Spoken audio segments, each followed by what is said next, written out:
Good morning दोस्तों। आज maths में नया चैप्टर स्टार्ट करेंगे हम, chapter number 16 Rajasthan board Hindi medium के लिए ये स्पेशल वीडियो बनाए जा रहे हैं बच्चों। 16 चैप्टर पृष्ठीय क्षेत्रफल व आयतन से रिलेटेड है। ये जो चैप्टर है ठोस आकृतियों पर आधारित है, ठीक है। तो पृष्ठीय क्षेत्रफल और आयतन में हम जो ठोस आकृतियां यहाँ अध्ययन करेंगे वो हमारे पास है घन, घनाभ, बेलन, खोखला बेलन,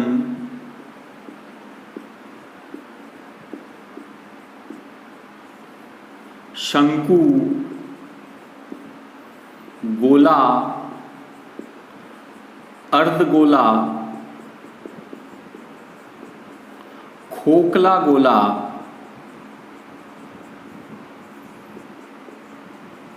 और अर्ध खोखला गोला, अर्ध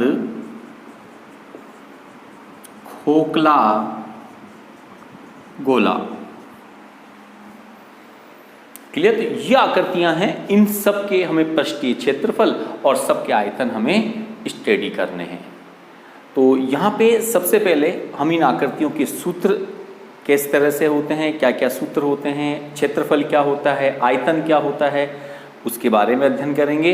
उसके बाद हमारी जो एक्सरसाइज हैं, प्रश्नावली है हमारी 16.1 से लेकर 16.4 तक, और फिर इसकी मिसलेनियस विविध एक्सरसाइज जो है उस पर हम आएंगे। तो देखो बच्चों, आज हम स्टार्ट करेंगे सबसे पहले घनाभ और घन से हम शुरुआत करेंगे। घनाभ और घन, घनाभ क्या होता है और घन क्या होता है। आप जानते हैं कि जो घनाभ है वो 6 पृष्ठों से घिरी आकृति होती है बच्चों। घनाभ क्या होता है? 6 पृष्ठों से घिरी आकृति होती है। आप इस तरह बना सकते हैं, नहीं तो इजी सा तरीका मैं आपको बताऊं, एक आयत बना लो, फिर इसके अंदर इस तरह से एक आयत बना लो, तो ये थोड़ा सा आपको और क्लियर दिखेगा, ठीक है। अब घन क्या होता है? घन भी 6 पृष्ठों से घिरी आकृति होती है, लेकिन इसके सभी पृष्ठ समान होते हैं। घनाभ में आमने सामने के पृष्ठ समान होते हैं और हर एक पृष्ठ आयत के बराबर होता है। हर एक पृष्ठ जो भी होगा ये सब आयत हैं। इसमें लंबाई होती है, चौड़ाई होती है और ऊंचाई होती है। याद रखिएगा, L को हम क्या बोलेंगे? लंबाई, B को हम क्या बोलेंगे? चौड़ाई, और H को हम क्या बोलेंगे? ऊंचाई। ये ठीक है। ऐसे ही घन क्या होता है? घन होता है हमारे पास जिसमें सभी सतहें समान होती हैं, एक ही नाप की होती तो 6 हैं इसमें भी, लेकिन इसमें सभी बराबर होती है। मतलब हर एक चीज वर्ग के, हर एक पृष्ठ जो है वो वर्ग के बराबर होता है। और हम इसमें इसकी जो भुजा है उसको सूत्रों के अंदर सामान्य रूप से A से व्यक्त करते हैं बच्चों। क्लियर? तो घनाभ या घन हो तो आप याद रखिएगा कि इनमें टोटल पृष्ठ कितने होते हैं। टोटल पृष्ठ की हम बात करें 6 पृष्ठ होते हैं। मैं कॉर्नर की बात करूं कि इनमें कॉर्नर कितने होते हैं, तो इसमें जो कॉर्नर होते हैं आप देखें, मैं आपको जैसे डस्टर से यहाँ समझाने की कोशिश करूं। ये हमारे पास एक आयताकार पृष्ठीय भाग का एक आकृति है जिसको हम घनाभ बोलेंगे। इसमें 6 सतह हैं, आप देख रहे हैं 6 सतह कौन सी है? एक इसके पीछे वाली है, 2, 3, 4, 5 और 6। यदि पृष्ठ 6 हो गए, मैं कोनों की बात करूं कि इसमें कोने कितने हैं, तो आप देखेंगे एक कोना, दूसरा, तीसरा, चौथा, 4 इधर और ऐसे 4 इधर की तरफ हैं। तो टोटल इसमें यदि कोनों की बात करें कि कोने कितने हैं, कॉर्नर कितने हैं इनमें, तो कोने 8 होते हैं। यदि हम बात करें विकर्ण की कि विकर्ण कितने होते हैं, तो विकर्ण क्या होता है? ये जो कोना है इसको इस कोने से मिलाएं इस तरह से, ये फिर इस वाले को इससे, ऐसे इसको, मतलब जैसे हमारे कमरे के अंदर सबसे लंबी छड़ कहाँ आ सकती है, तो एक कॉर्नर से दूसरे कॉर्नर पे, एक नीचे वाले कॉर्नर से दूसरे ऊपर वाले कॉर्नर की तरफ। तो विकर्ण की हम बात करें तो यहाँ पे कितने विकर्ण मिलेंगे हमको? 4 विकर्ण मिलेंगे। लंबाई की बात करें इसके अंदर टोटल 4 लंबाई होती है, 4 चौड़ाई होती है, 4 ऊंचाई होती है। और घन के अंदर यदि हम भुजाओं की बात करें तो टोटल 12 भुजाएं यहाँ पर हमारे पास होती हैं। तो ये तो एक सामान्य जानकारी हुई घनाभ और घन के बारे में। अब हम बात करेंगे इनके कुछ सूत्रों पे। तो देखिए इनके सूत्र करते हैं आगे हम लोग। सबसे पहले हमारे पास है 4 दीवारों का क्षेत्रफल, जिसको हम इंग्लिश में कहते हैं एरिया ऑफ द 4 वॉल। 4 दीवारों का क्षेत्रफल। तो घनाभ में इसका सूत्र होता है 2 गुना ऊंचाई लंबाई प्लस चौड़ाई, और घन में होता है 4 भुजा स्क्वायर। यदि 5 सतहों के क्षेत्रफल की बात पूछ ले हमसे कभी, 5 सतहों का क्षेत्रफल। अब 5 सतहों का क्षेत्रफल कहाँ पूछेगा आपसे? कोई संदूक ऐसा है जिसके ऊपर ढक्कन नहीं है, उसके अंदर रंग करवाना है, बाहर रंग करना है, 5 सतह हो गई। एक कमरे के अंदर हमें वाइट वॉश मतलब सफ़ेदी करवानी है, तो आपको पता है फर्श पे कभी सफ़ेदी नहीं होती है, तो 5 सतहों का क्षेत्रफल क्या हो गया? 2H L plus B। ये तो आएगा ही, 4 दीवार तो आएगी, और ये फर्श या छत जहाँ भी काम आ रहा है मतलब प्लस L भी कर दिया। लेकिन यदि वो घन है तो सीधा सा सूत्र होगा 5A स्क्वायर। इसके बाद हमारे पास आता है संपूर्ण पृष्ठीय क्षेत्रफल, और संपूर्ण पृष्ठीय क्षेत्रफल का सूत्र होगा 2LB plus BH plus HL। ठीक है, घन में होगा 6 इंटू भुजा स्क्वायर। याद रखिएगा, मैं आपको वापस याद दिला दूं, L का मतलब यहाँ लंबाई है, B का मतलब यहाँ चौड़ाई है, और H का मतलब यहाँ ऊंचाई है। ऐसे ही घन जो होता है A, तो इसको हम भुजा बोलते हैं। आयतन की हम बात करें, आयतन जो है घनाभ का आयतन होता है LBH, और घन का आयतन होता है भुजा Q। इसके बाद हमारे पास सूत्र है विकर्ण के। इसके विकर्ण का सूत्र होता है √L square plus B square plus H square. घन के विकर्ण का सूत्र होता है √3 इंटू भुजा। तो ये फॉर्मूले हमारे हो गए घनाभ और घन से संबंधित फॉर्मूले हो गए। बेलन के लिए, पहले बेलन होता क्या है देखो, आपको एक एग्जांपल से समझाऊं। मेरे पास ये एक कागज़ आप देख रहे हैं। अभी मैं आपसे पूछूं ये क्या है, तो आप बोलेंगे सर ये एक आयताकार आकृति है। यदि मैं इस आयताकार शीट को इस तरह से फोल्ड कर दूं और एक पाइप की शेप दे दूं, ऐसा कर दो या इस तरह से कर दीजिए आप, ये मैंने इस तरह से कर दिया, तो आप देख पा रहे हैं कि ये एक पाइप जैसी शेप बन गई। जैसे ये मेरा मार्कर है, ये बन गया, तो ये बेलन की आकृति हो गई। मतलब आयताकार शीट को दोनों सिरों को मिलाने से ये बेलनाकार भाग बनता है। जब बेलनाकार भाग बनता है बच्चों, तो इसमें ये ऊपर का हिस्सा जो है ये वर्ताकार है, नीचे का हिस्सा भी वर्ताकार है। तो ये वाला हिस्सा जो है ये भी कैसा है? वर्त है, और ये ऊपर वाला हिस्सा भी वर्त है। और ये जो चारों तरफ वाला हिस्सा है जो आप इसको देख पा रहे हैं, ये जो देख पा रहे हैं, इसको हम कहते हैं इसका वक्रपष्ट, वक्र पष्टीय भाग कहते हैं इसको हम लोग। ठीक है, ये वर्त है तो इसकी त्रिज्या r होगी और ये इसकी ऊंचाई होगी h। तो सबसे पहले इसके वर्तीय भागों का क्षेत्रफल, वर्तीय भागों का क्षेत्रफल, वर्तीय भागों का क्षेत्रफल जो होगा वो क्या होगा? 2πr स्क्वायर, क्योंकि दो वर्त हैं, एक वर्त का क्षेत्रफल होता है πr स्क्वायर, तो दो का हो गया 2πr स्क्वायर। इसके वक्र पृष्ठीय क्षेत्रफल, मतलब बेलन का वक्र पृष्ठीय, पूरा लिख देता हूं मैं, बेलन का वक्र पृष्ठीय क्षेत्रफल 2πrh। कैसे आया आप बहुत आसानी से समझ सकते हैं। ये जब इसको इस तरह से बनाते हैं तो ये हिस्सा जो होता है ये वर्त की परिधि बन जाता है 2πr, और ये इंटू h, तो ये क्या हो गया? लंबाई इंटू चौड़ाई, तो 2πr और h इस तरह से बन जाएगा। बेलन का संपूर्ण पृष्ठीय क्षेत्रफल, बेलन का संपूर्ण पृष्ठीय क्षेत्रफल 2 पाई आर प्लस एच, इन दोनों को ऐड किया, 2 पाई आर कॉमन आया, आर प्लस एच बचा। बेलन का संपूर्ण पृष्ठीय क्षेत्रफल हो गया 2 पाई आर प्लस एच, तो बेलन का आयतन हो गया पाई आर स्क्वायर एच। ये बेलन के भाग के सूत्र हो गए। अब देखिए खोखला बेलन क्या होता है। खोखला बेलन जो है बच्चों एक ऐसा पाइप है जिसमें थिकनेस होती है, जिसकी मोटाई होती है, जैसे कि आप ये देख पा रहे हैं सामने। मैं देखिए आपको एक बुक्स के एग्जांपल से मैं आपको समझाऊं। जैसे ये बुक मेरे पास है कि इसको इस तरह से फोल्ड कर दिया जाए तो आप थिकनेस देख पा रहे हैं यहाँ। तो ये थिकनेस जो है, मोटाई जो है, इसकी वजह से ये खोखला हो गया है। मतलब इसके अंदर भी एक बेलनाकार भाग है, इसके बाहर भी एक बेलनाकार भाग है। जब ये खोखला है तो इसमें त्रिज्याएँ भी 2 होंगी। अंदर वाली त्रिज्या को हम जो है R2 बोलिएगा, और जो बड़ी त्रिज्या है बाहर वाली इसको हम R1 बोलेंगे, और ये जो हिस्सा है इसका ये ऊंचाई है ये H रहेगी। तो सबसे पहली बात समझने की, इसमें जो वर्तीय भाग होते हैं वो सकेंद्रीय वर्त होते हैं। क्या होते हैं वो? सकेंद्रीय वर्त। तो 2 सकेंद्रीय वर्त होंगे। तो यहाँ पे खोखले बेलन, याद रखिएगा ये क्या है, अपना आकृति का नाम मैंने सर लिखा नहीं, यहाँ लिख देते हैं। चलिए, ये खोखला बेलन हमने बनाया है। तो इसमें पहला सूत्र आपका है सकेंद्रीय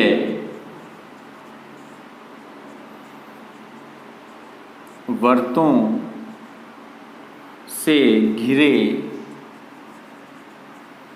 क्षेत्र का क्षेत्रफल। अब ये 2 हैं इसके अंदर, एक तो नीचे ऊपर तो 2 लगा दीजिएगा, बाकी आपने पढ़ रखा है पहले। तो R1 square minus R2 square. इसके बाद आएगा इसका वक्र पृष्ठीय का क्षेत्रफल, वक्र पृष्ठीय क्षेत्रफल, खोखले बेलन का वक्र पृष्ठीय क्षेत्रफल। इसमें 2 वक्र पृष्ठ हो गए बच्चों, एक अंदर का वक्र पृष्ठ, एक बाहर का। तो पहले बाहर का निकाल दो, सूत्र वही लगेगा 2 पाई R1H, 2 पाई R2H, 2 पाई H हमने कॉमन लिया, R1 और R2 बच गया साहब अंदर। तो 2 पाई H R1 प्लस R2, ये आपको लर्न करना है जो मैंने बॉक्स में क्लोज किया है। इसके बाद आएगा इसमें खोखले बेलन का संपूर्ण पृष्ठीय क्षेत्रफल। खोखले बेलन का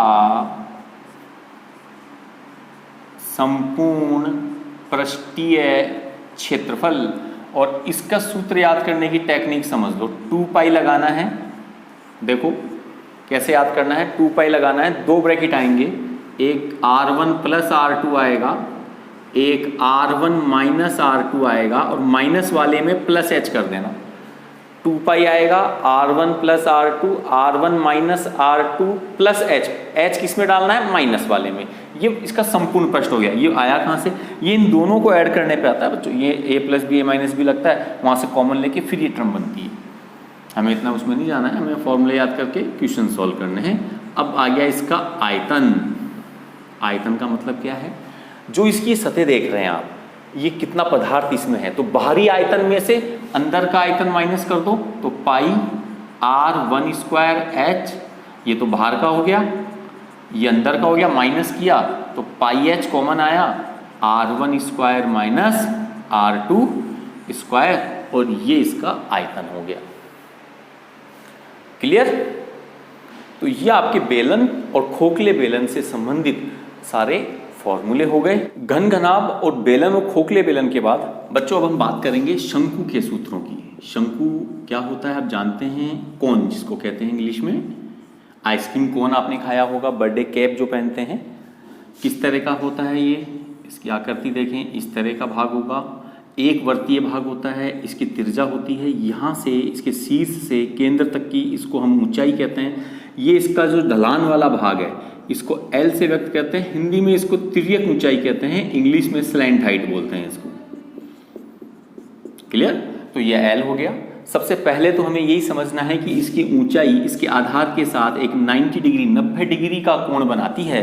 तो हमें यहाँ पे इन तीनों के संबंध निकालने के लिए पाइथागोरस प्रमेय से जो हमारी होती है कि क्या होती है, कर्ण स्क्वायर बराबर आधार स्क्वायर प्लस लंब स्क्वायर। तो कर्ण क्या होगा यहाँ पे देखिए आप, कर्ण क्या है पहचानिए, 90 डिग्री है तो कर्ण ये हो गया L आर स्क्वायर और एच स्क्वायर का। चलिए अब चलते हैं शंकु के वर्तीय भाग का क्षेत्रफल। शंकु के वर्तीय भाग का क्षेत्रफल, और वर्तीय भाग का क्षेत्रफल क्या होगा इसका, पाई आर स्क्वायर। सेकंड है इसके वक्र पृष्ठ का क्षेत्रफल, वक्र पृष्ठीय क्षेत्रफल। शंकु का वक्र पृष्ठीय क्षेत्रफल क्या होता है, पाई आर एल। और अब है शंकु का संपूर्ण पृष्ठीय क्षेत्रफल। शंकु का संपूर्ण पृष्ठीय क्षेत्रफल, शंकु का संपूर्ण पृष्ठीय क्षेत्रफल होता है पाई आर प्लस एल। फोर्थ है शंकु का आयतन। शंकु का आयतन ये होता है डेलन का 1/3 1/3 पाई आर स्क्वायर एच। क्लियर, ये आपके शंकु के फॉर्मूले हो गए। अब चलिए अपनी नेक्स्ट टॉपिक पे जो है हमारा गोला। कर्ण की हम बात कर रहे हैं, स्पेयर जिसको हम कहते हैं। गोला होता है जैसे कि फुटबॉल है, कांच की कंची है ये, और ये थोड़ा शेप देने के लिए मैंने इसको बनाया है ताकि बॉल जैसा आपको लगे, क्योंकि ठोस आकृतियों की हम बात कर रहे हैं। ये समतलीय आकृतियां नहीं है बच्चों, ध्यान रखिएगा। आयतन जो होते हैं हमेशा ठोस आकृतियों के होते हैं। गोला जो होता है इसमें आप नोट करेंगे कि ये गोले के अंदर इसका वक्र पृष्ठ और इसका संपूर्ण पृष्ठ अलग अलग नहीं होता। जैसे यहाँ पे हम बात करें तो यदि इस ढलान वाले भाग की हम बात कर रहे हैं, ये तो वक्र पृष्ठ है इसका, शंकु की हम बात कर रहे हैं तो ये इसका क्या है, ये इसका वक्र पृष्ठ है, और नीचे वाला भाग इसका आधार है। दोनों को जोड़ते हैं तब जाके संपूर्ण पृष्ठ आता है। लेकिन गोले में ऐसा नहीं होता। तो गोले में आप सीधा सा याद रखें कि यदि आपसे संपूर्ण पृष्ठीय क्षेत्रफल पूछे या इसका वक्र पृष्ठ पूछे, एक ही मतलब होता है। वक्र पृष्ठीय क्षेत्रफल भी पूछे तो एक ही सूत्र होता है, 4 पाई आर स्क्वायर। याद रखना, गोले में पृष्ठीय क्षेत्रफल कैसे आता है, वर्त के क्षेत्रफल के आगे 4 लगाओ तो 4 वर्त होते हैं, ऐसे मान लो आप। तो ठीक है, 4 पाई आर स्क्वायर। आयतन इसका 4/3 पाई आर क्यूब। गोले के आयतन का सूत्र होता है 4/3 पाई आर क्यूब। चलिए साहब, इसके बाद हम बात करते हैं अर्धगोले की।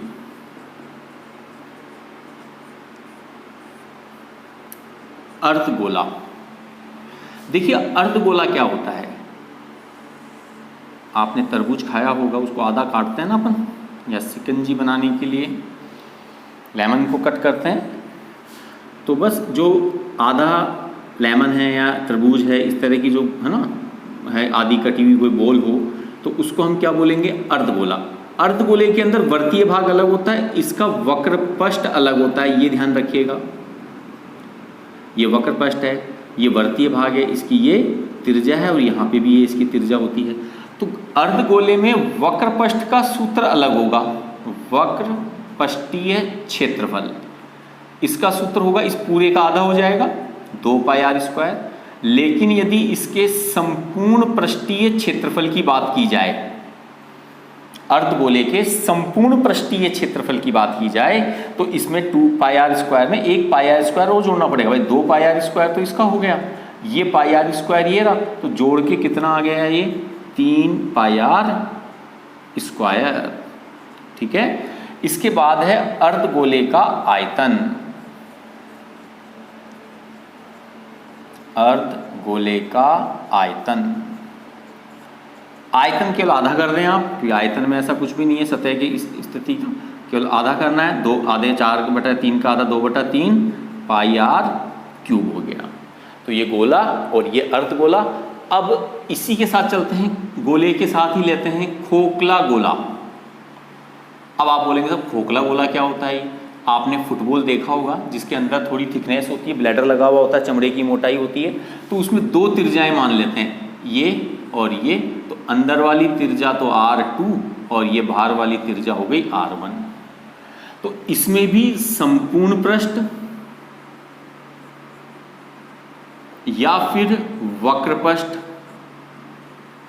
एक ही होता है, क्या होगा, क्योंकि दोनों प्लस करने पड़ेंगे, तो यहां से आप लें 4 पाई कॉमन आ जाएगा, r1 square plus r2 square. आयतन के लिए माइनस करते हैं, याद रखिएगा 4/3 पाई r1 cube minus r2 cube. क्योंकि माइनस क्यों करना पड़ेगा, क्योंकि ये लेदर निकालना है तो बाहर वाले में से अंदर वाला आयतन माइनस करना होगा। माइनस करेंगे तो यही बनेगा 4/3 पाई r1 क्यूब माइनस 4/3 पाई r2, 4/3 पाई कॉमन आया और ये फॉर्मूला बन गया। ऐसे ही हम बात करें अर्ध खोखले गोले की, अर्ध खोखला गोला। अर्ध खोखला गोला क्या होता है, आपने कभी आयुर्वेद की दवाई ली है तो आप वैद्य जी के पास जाते होंगे बच्चों, तो इस तरह का उनके पास एक प्याला होता है संगमरमर का जिसमें वो दवाई कूटते हैं, तो उसमें थिकनेस होती है। देखो ये अर्ध गोले का सबसे बेस्ट एग्जाम्पल है। कई घरों में भी मिलता है, कई घरों में रखते हैं हम लोग। तो ये इस तरह की जो बना ना, ये अर्ध गोला। अब इसके क्या है, इसके बाहर भी है, थोड़ा सा अच्छा सा बनाने की कोशिश करें इसको। ये इस तरह से, मतलब इसमें मोटाई है, ये आप ये चीज़ समझने की कोशिश करें इसको, आकृति को। ये इसमें थिकनेस है और थिकनेस होने से दो तिरजाएं हो जाती हैं। ये वाली तिरजा तो हो गई R2 और ये वाली तिरजा हो गई R1। ठीक है, तो सबसे पहले तो ये वाला हिस्सा कैसा हो गया, सकेंद्रीय वर्त का हो गया। नीचे वाला हिस्सा कैसा हो गया, वक्रपष्ट। अंदर भी वक्रपष्ट है, तो यदि आपसे खोखले अर्धगोले का वक्रपष्ट पूछे, आपसे वक्रपष्टीय क्षेत्रफल, तो याद रखिएगा पूरा वक्रपष्ट पूछ रहा है, बाहर का और अंदर का दोनों आपको क्या करना पड़ेगा, प्लस करना पड़ेगा। वक्रपष्ट क्या क्या होता है, 2 पाई r स्क्वायर, तो 2 पाई तो कॉमन ले लेंगे क्योंकि प्लस कर रहे हैं, इसलिए r1 square plus r2 square. समझ गए। अच्छा, ये हिस्सा मैंने आपको बताया कि ये जो पोर्शन है इसका, ये सकेंद्रीय वर्त है, ये सकेंद्रीय वर्त है और इसका जो क्षेत्रफल होता है वो आपको पता है पाई r1 square minus r2 square होता है। यदि मुझे इसका संपूर्ण पृष्ठीय क्षेत्रफल निकालना है, अर्ध खोखले गोले का संपूर्ण पृष्ठीय क्षेत्रफल निकालना है, तो दोनों को प्लस करना पड़ेगा। तो इसकी कैलकुलेशन समझाता हूं मैं, कई बार बच्चों को समझ में नहीं आता कि कहां से आ गया। तो देखो, पहले तो पाई r1 square minus pi r2 square, ये तो सकेंद्रीय वाला भाग, और अब इसमें ऐड कर दो इसका पूरा वक्रपष्ट। तो वक्रपष्ट क्या हो गया, 2 पाई r1 स्क्वायर और 2 पाई r2 स्क्वायर। क्लियर। यहां से इसको सॉल्व करेंगे, 2 पाई r1 स्क्वायर, ये पाई r1 स्क्वायर तो कितना हो गया, ये 3 पाई r1 स्क्वायर, ये माइनस होगा इसमें से, तो 2 में से 1 गया तो 1 बचा, तो 1 पाई r2 स्क्वायर। आप पाई कॉमन ले लीजिए। फाइनल फॉर्मूला क्या बना, जो आपको याद करना है वो बना पाई ब्रैकेट में 3r1 square plus r2 square. Clear. तो बच्चों, ये 16 चैप्टर के कंप्लीट फॉर्मूले इस वीडियो में आपको हमने सारे बता दिए हैं। आप लिख लिख के इनका अभ्यास करें। आप ये सोचें कि केवल वीडियो देखने से आपको ये फॉर्मूले लर्न हो जाएंगे, बिल्कुल भी नहीं होंगे। इसके लिए वीडियो के साथ साथ आप इनको लिखें, बिना देखे लिखें। पहले एक बार लिख लें, इसको याद करें, इसको याद करके फिर इसको वापस बिना देखे लिखने की अभ्यास करें। अभ्यास भी एक बार नहीं करें, दिन में 3-3, 4-4 बार करें। फॉर्मूले याद होंगे तभी इस एक्सरसाइज के क्वेश्चन को अच्छे से आप कर पाएंगे। अब हमारे नेक्स्ट वीडियो इसकी एक्सरसाइज से रिलेटेड आएंगे। फॉर्मूले के सारे कंप्लीट हो गए हैं। मैं उम्मीद करता हूं आप इनको अच्छे से लर्न करेंगे।